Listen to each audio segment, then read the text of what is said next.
સમાચારમાં વાત કરીએ તો ડુંગળીના પોષણક્ષમ ભાવ ન મળવા મુદ્દે ખેડૂતો આક્રોશ ઠાલવી રહ્યા છે।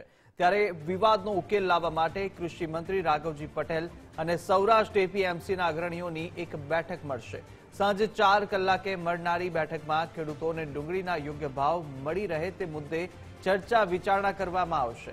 આ બેઠકમાં સૌરાષ્ટ્રના ડુંગળીની ખરીદી કરતા એપીએમસીના હોદ્દેદારો ઉપસ્થિત રહેશે। તો આ બેઠકમાં ખેડૂતોએ ભોગવવી પડતી સમસ્યાનો ચોક્કસ ઉકેલ આવે તેવી શક્યતા છે।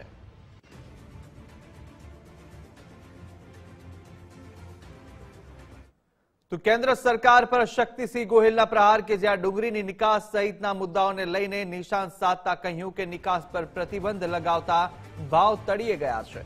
મારો પીએમ મોદીને સવાલ છે કે આ કેવો નિર્ણય કર્યો છે। તાત્કાલિક ડુંગળીની નિકાસની છૂટ આપવામાં આવે તેવું શક્તિસિંહ ગોહિલે જણાવ્યું। તો વધુમાં કહ્યું કે સરકાર પોષણક્ષમ ભાવે ડુંગળીની ખરીદી કરે।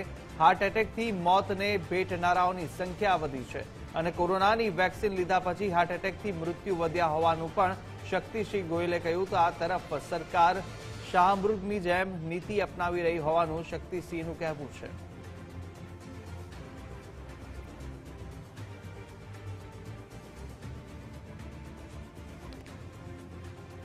मौजूद हैं गुजरात कांग्रेस कमेटी के प्रदेश अध्यक्ष शक्तिसिंह गोहिल साहब, इनसे बात करते हैं।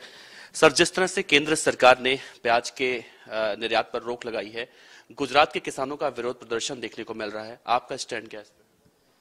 અત્યંત દુઃખદ બાબત છે કે જ્યારે ખેડૂતના મોઢામાં આવેલો કોળિયો ઝૂંટવી લેવામાં આવ્યો છે। શિયાળુ ડુંગળી પકવતા ખેડૂતો એને એક મોટી આશા હતી કે આ વખતે થોડો ભાવ સારો મળે। ડુંગળી એવો ખેત પેદાશ છે કે જે પેરિશેબલ જેને આપણે કહીએ કે જે સાચવી ન શકાય, બગડી જાય, એનો નાશ થઈ જાય। ખેડૂતો પાસે મોટા કોલ્ડ સ્ટોરેજ છે નહીં। આવા સમયે જ્યારે ખેડૂતના ઘરમાં આ પાક આવ્યો ત્યારે જ નિકાસબંધી કરવાના કારણે ભાવ એકદમ નીચે આવી ગયો છે। ખેડૂત મુશ્કેલીમાં મુકાયો છે। મેં 2 દિવસ પહેલા જ આપણા વડાપ્રધાન શ્રી જેઓ પણ ગુજરાતના છે અને આ શિયાળુ ડુંગળી ગુજરાત અને મહારાષ્ટ્ર મોટા ભાગે પકવે છે, એમને વિનંતી કરી છે કે તમે આ કઈ પ્રકારનો નિર્ણય કરો છો। સંગ્રહખોરોને હવે તમે ફાયદો થાય, ખેત પેદાશ ઊભી કરનાર ખેડૂતને નુકસાન થાય અને મોંઘવારી ઉપભોક્તાને નડે, આ પ્રકારની ભારતીય જનતા પાર્ટીની સરકારની નીતિ બરાબર નથી। અત્યારે તાત્કાલિક નિકાસની છૂટ આપીને ખેડૂતોને પોષણક્ષમ ભાવ મળે એવું કરવું જોઈએ અને સરકારને ન કરવું હોય તો નિકાસબંધી કરી ત્યારે જે ડુંગળીનો ભાવ હતો એ ભાવથી સરકાર ખેડૂતોની ડુંગળી ખરીદી લે, રાખે કોલ્ડ સ્ટોરેજમાં, કરે, આપે પ્રોસેસિંગ યુનિટ્સને, જે કરવું હોય તે કરે, પણ ખેડૂત શું કામ એનો ભોગ બને? આવી જ પરિસ્થિતિ થઈ હતી જ્યારે ગયા વર્ષે કપાસનો ભાવ 2200, 2400, ક્યાંક 2600 સુધી પહોંચતો આવ્યો। ધડામ દઈને નિકાસ બંધી કરી દીધી અને 20 કિલો કપાસનો ભાવ જે 2400, 2600 સુધી હતો એ 1500, 1600 રૂપિયા 20 કિલોનો કપાસ થઈ ગયો। ખેડૂતના ઘરમાં ઘઉં હતા અને થોડોક ફાયદો થાય એમ હતો તો ભેગા થયેલા સરકારના કોટામાંથી ઘઉં માર્કેટમાં નાખી અને ખેડૂતને ઘઉંને અંદર પણ ફાયદો ન થાય, આ પ્રકારની ભારતીય જનતા પાર્ટીની નીતિ બરાબર નથી।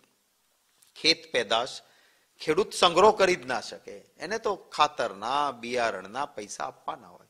ખેડૂતના ઘરમાં પાક આવે ત્યારે નીતિ એવી હોવી જોઈએ કે એને સારા ભાવ મળવા જોઈએ અને સંગ્રહખોરો સંગ્રહ કરીને મોંઘવારી ન કરે એની સરકારે ચિંતા કરવી જોઈએ, જેથી મોંઘવારી આમ નાગરિકને ન નડે।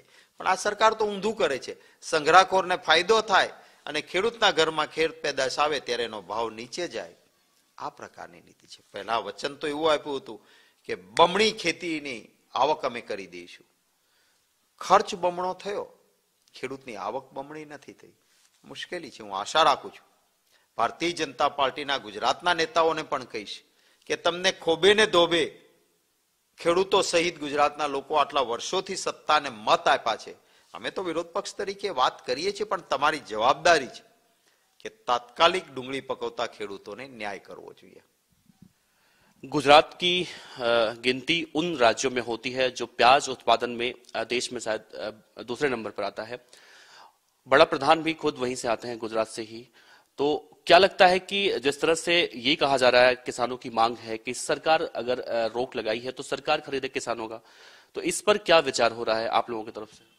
મેં સ્પષ્ટ માંગણી કરી છે કે જો સરકારને નિકાસબંધી રાખવી જ હોય તો નિકાસબંધી કરી એ પહેલા જે ખેડૂતને ભાવ મળતો હતો એ ભાવથી સરકાર ડુંગળી ખરીદે લે ને, કોણ ના પાડે છે? તમે ખરીદી લો, તમે રાખો કોલ્ડ સ્ટોરેજમાં, અને કાં તો તમે નિકાસબંધી હટાવીને પૂરતો પોષણક્ષમ ભાવ મળે ખેડૂતોને એવી વ્યવસ્થા કરો.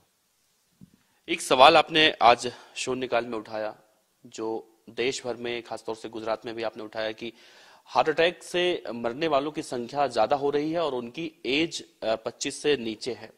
इस मुद्दे पर आपने अपना प्रस्ताव रखा है, तो आगे क्या लग रहा है कि मतलब इस पर किस तरह की कार्यवाही होनी चाहिए, कैसे जांच होनी चाहिए, क्या समीक्षा होनी चाहिए? મેં આજે 0 અવર્સમાં શૂન્યકાળમાં પ્રસ્તાવ મૂક્યો, કારણ કે આખા દેશમાં પરિસ્થિતિ ઊભી થઈ છે. કોરોનાના વેક્સિન લીધા પછી હાર્ટ એટેકથી મૃત્યુની સંખ્યા વધી છે.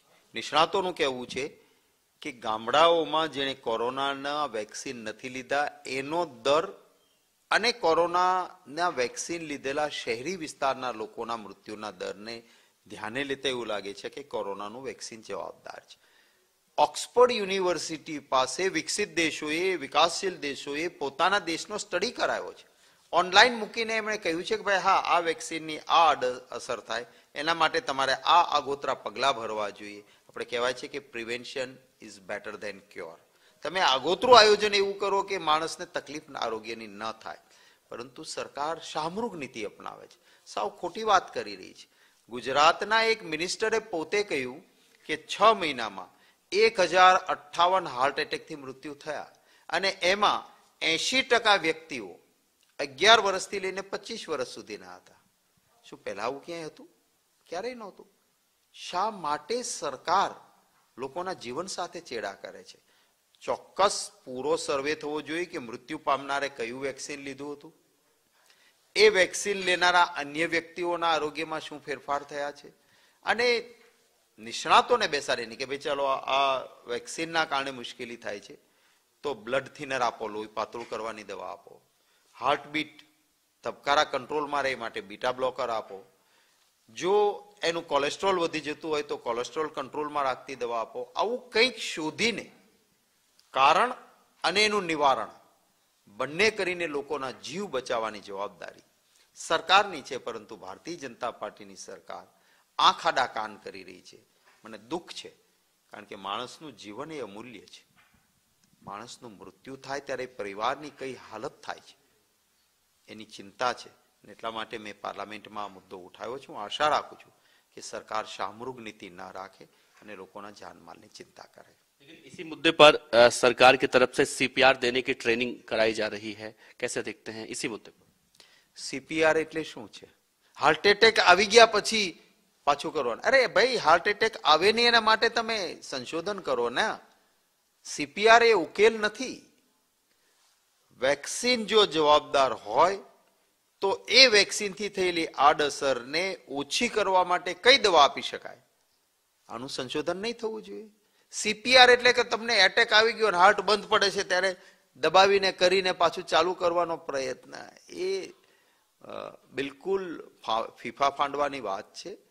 એના બદલે જે વિકસિત દેશો, બીજા વિકાસશીલ દેશોએ ઓક્સફર્ડ યુનિવર્સિટી જેવાએ અભ્યાસ કરીને કારણ અને મારણ, કે આ કારણ છે તો એ કારણનું મારણ શું છે એ પણ કહ્યું છે, એવી રીતે સરકારે પણ જાગૃત થઈને કામ કરવું જોઈએ.